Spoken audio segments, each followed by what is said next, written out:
Hey, you ready for some more reading? Anthony De Mello's Awareness, the Perils and Opportunities of Reality. We just finished the last video at page 15, Neither is Renunciation, the Solution. And we're picking up at the bottom of page 16, Listen and Unlearn. Now, sandwiched in between these two, I went back and recorded the Mayan mantra Chuen, C-H-U-E-N, which means transformation without pain.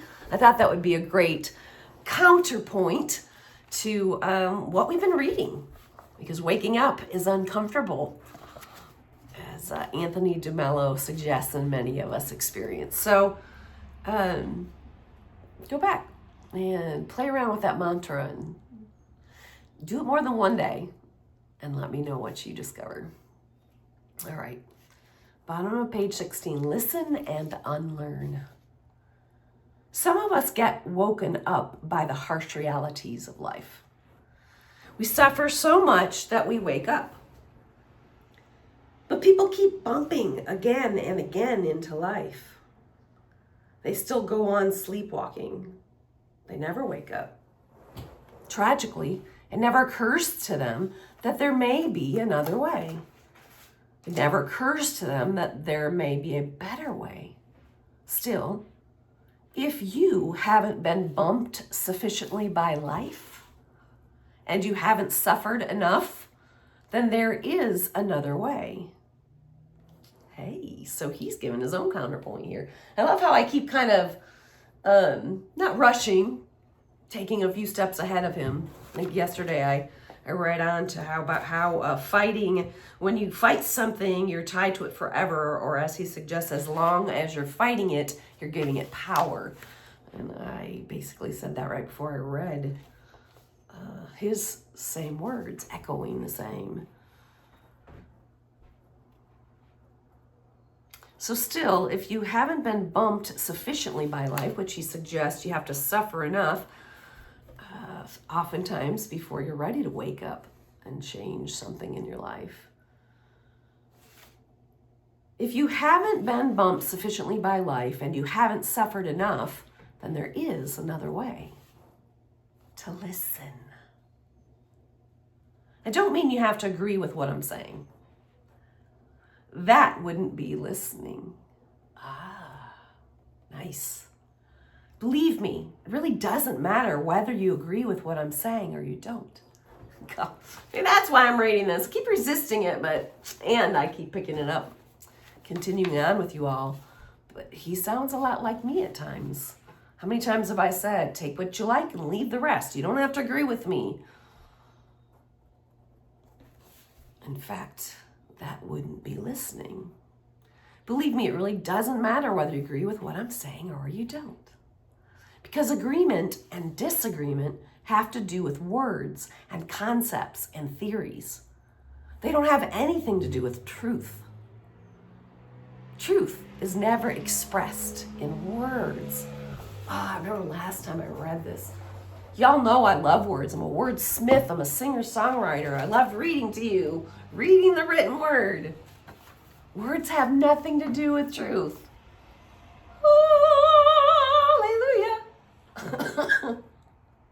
I don't know.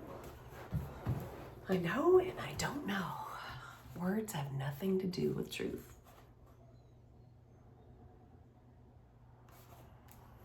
How does that feel?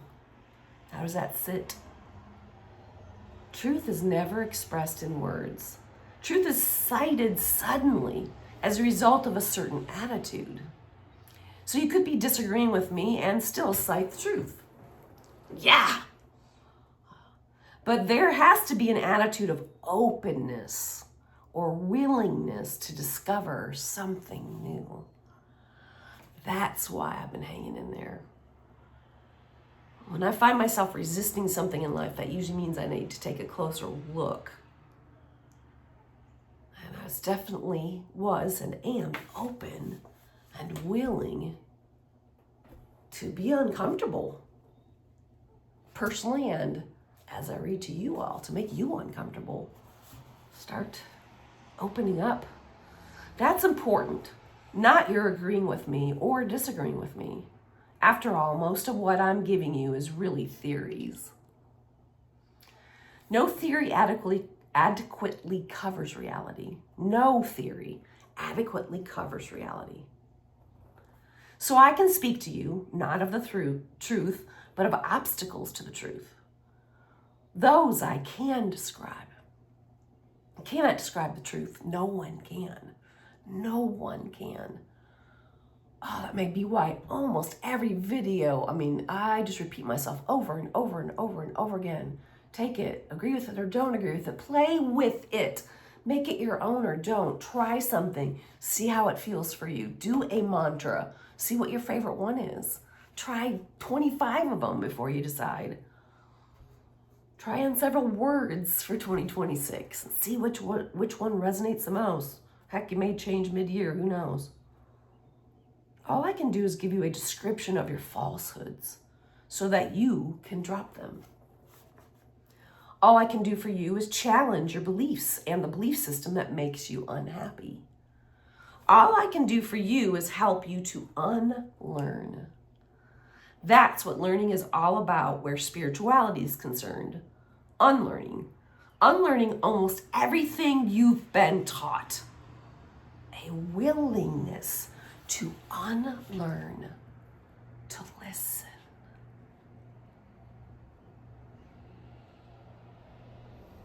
I'd be really curious how many of you just right out of the gate agree with that. If spirituality is a word in your vocabulary that you relate to in any way personally, would you have agreed with? That's what learning is all about, where spirituality is concerned. Unlearning almost everything you've been taught. That alone is scary. My gosh. It took me years to share what I was learning from my Mayan teacher. I've studied with Don Miguel for over 15 years and was scared to bring it out initially because it was so far from what I was taught growing up. And I even struggled with, the swing from, was it that? Was it this? Is it all that? Is it, it's like, is it somewhere in between? Is it neither? Does it really matter? Maybe the only thing that matters is my own discernment of what sparks inside. Sparks life, sparks joy, sparks peace, brings serenity, allows me. I know I'm onto something when I can relax in it and around it.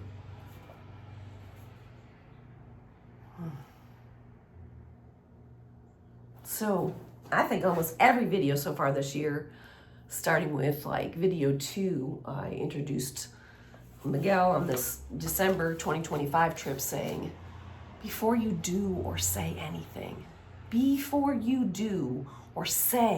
relax. And this might be a little bit different context. Check in when you're thinking about something, when you're doing a mantra. Some mantras are meant to wake us up and give us energy, to clear the crud, the stuck energies, to help us not feel anxious or depressed. Anything you hear, explore, wonder about, read from another author, study at a seminar. When you're in a relaxed state, does it ring true for you? Good test. Are you listening as most people do in order to confirm what you already think? Typically. Who doesn't want validation? I absolutely want validation, even when I keep repeating the fact that, I just thought that, I just said that, and then he goes on to say it. Observe your reactions as I talk. Frequently, you'll be startled or shocked or scandalized or irritated or annoyed or frustrated. Or you'll be saying, great. But are you listening for what will confirm what you already think? Or are you listening in order to discover something new? I hope it's the latter. I think it's a little bit of both. That is important. It is difficult for sleeping people.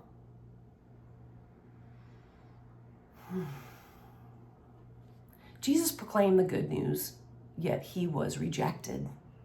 Not because it was good, but because it was new. We hate the new.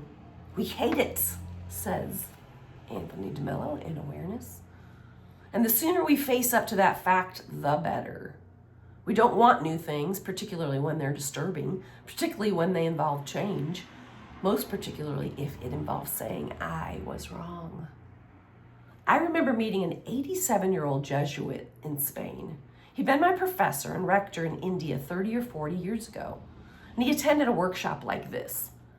I should have heard you speak 60 years ago, he said. You know something? I've been wrong all my life. I think he just said this was one of his teachers. God, to listen to that, it's like looking at one of the wonders of the world. That, ladies and gentlemen, is faith. And openness to the truth, no matter what the consequences, no matter where it leads you, and when you don't even know where it's going to lead you. That's faith. Not belief, but faith.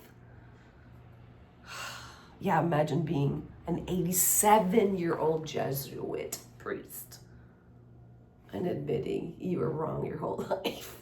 Being open to that possibility. What else matters but its openness? I'm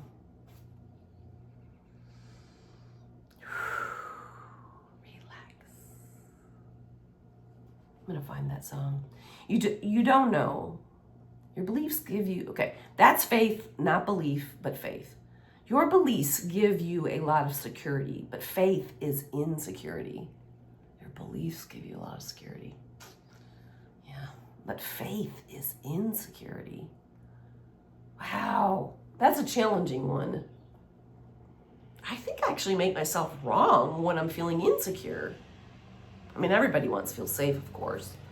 Stable, grounded. Faith is insecurity. I can think of a lot of times in life, during new beginnings, I always feel insecure. I don't know that, and I usually question those and say, I don't know that I think of them as wrong, but I probably do. Your beliefs give you a lot of security, but faith, not belief, but faith. Your beliefs give you a lot of security, but faith is insecurity. You don't know. You're ready to follow and you're open. You're wide open. You're ready to listen.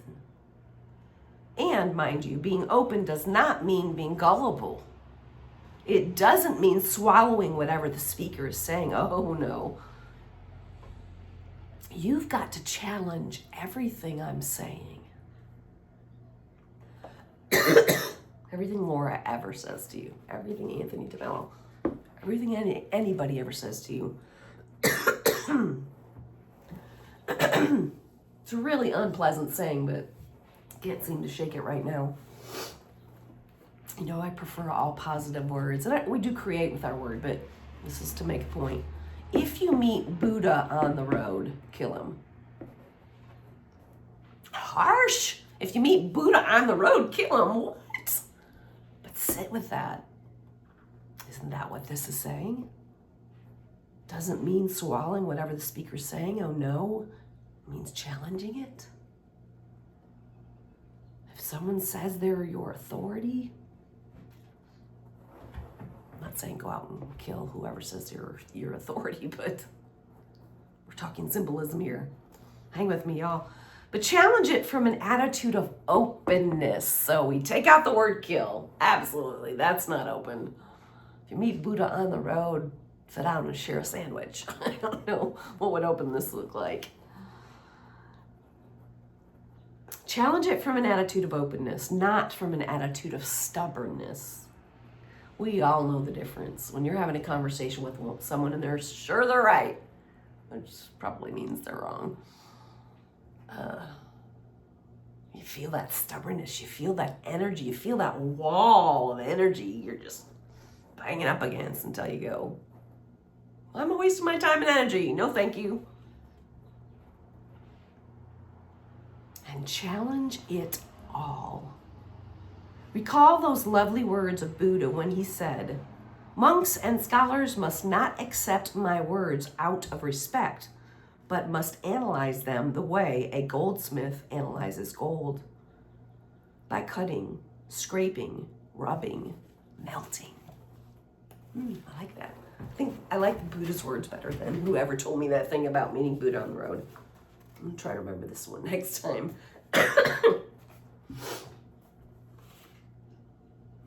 When you do that, you're listening. You've taken another major step toward awakening. The first step, as I said, or as he said in one of the previous videos, was a readiness to admit that you don't want to wake up. Okay? That you don't want to be happy. And that one definitely I struggle with, because I think, actually, I use the Dalai Lama's words about we're all joined in a commonality of a desire to be happy and avoid suffering. I think if you remember, and if you don't go back and listen to the previous recordings from this book, he meant happy, unconditionally happy. We put conditions on our happiness. Yeah, I want to be happy, and I need this and this and this and this and this to be happy. That's what he meant by you don't want to wake up. You don't want to be happy. There are all kinds of resistances to that within you. The second step is a readiness to understand, to listen, to challenge your whole belief system. I keep looking for the reason why I picked this up and started reading it to us in 2026 when I was looking for lovely, encouraging, inspiring ideas. That may be why. The second step is a readiness to understand, to listen, to challenge your whole belief system.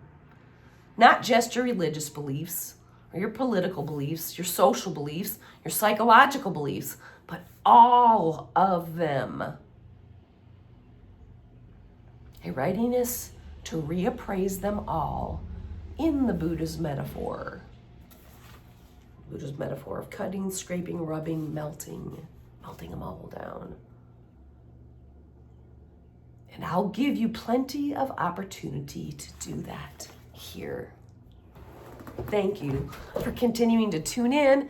Comment, let me know you're here. Let me know if you're enjoying this. Let me know if you're uncomfortable.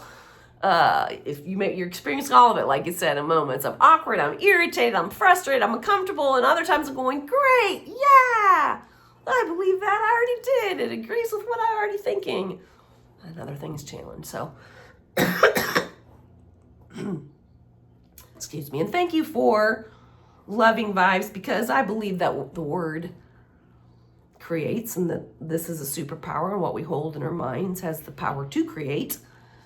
As you hear me cough and continue to recover from whatever's been going on in my chest since Christmas, if you feel a resistance inside, if you feel worry or concern, see if you can transmute that into just loving vibes. See me as the health, capital H, that I am at all times, whether or not it's presenting that way. I love you, I love you, I love you. Until next time, bye for now.